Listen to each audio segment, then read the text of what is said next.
All right, welcome to The Explainer. Today, we're tackling a massive question, one that's been whispered about for centuries. Who is really running the show? Who is pulling the strings of global power? We're going to dig into some pretty provocative claims that suggest the world order is, well, not at all what it seems. Let's get into it.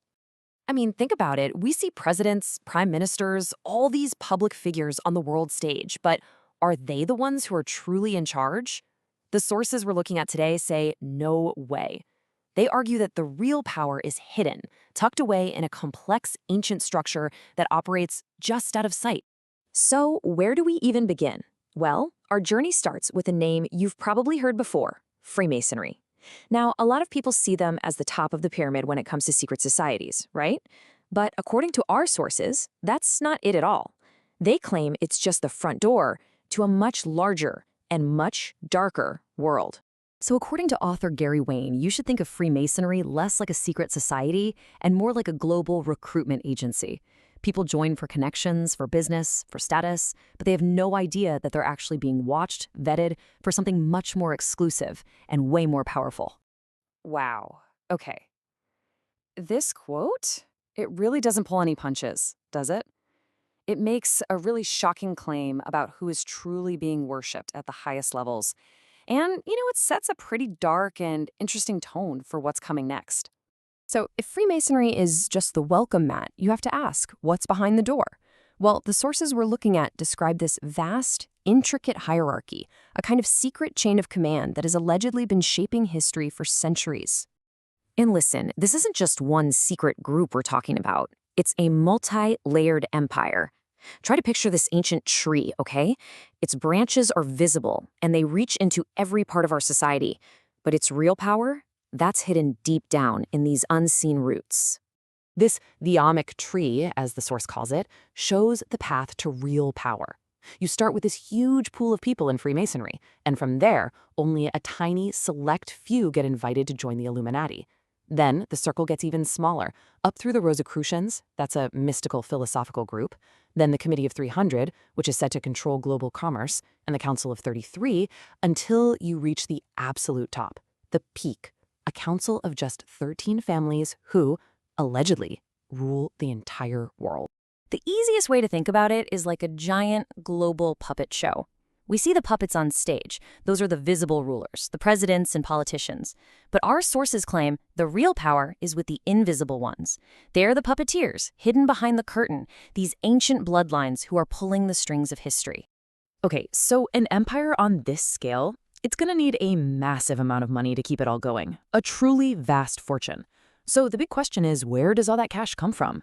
To get an answer, we have to turn to our second source, which claims to blow the lid off the financial engine that powers this shadow government. Eustace Millins' book, The World Order, tells this incredible story of financial conquest. It's a story of how one family allegedly built a global empire, not by making things, but by controlling money itself. This quote right here gets to the brutal core of Mullins' argument. The idea is that the Rothschilds' fortune was built on a strategy of profiting from total chaos. And the claim isn't just that they capitalized on crises, it's that they actually created them. The story starts with a man named Meyer Amschel Bauer, who changed his name to Rothschild. And he had this simple but totally revolutionary idea. Why bother lending money to individuals when you can lend to entire countries? So he sends his 5 sons to the financial capitals of Europe, creating this incredible network that could allegedly start wars, bring down governments, and make a fortune from all the chaos that followed. And when you look at this timeline, you start to see a pattern, right? They're always on the winning side of history, every single time. From financing soldiers in the American Revolution, to supposedly cashing in on the chaos after Waterloo, and even holding the Russian Tsar's assets right when the monarchy collapsed.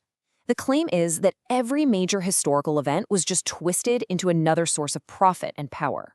And the numbers, they're just staggering.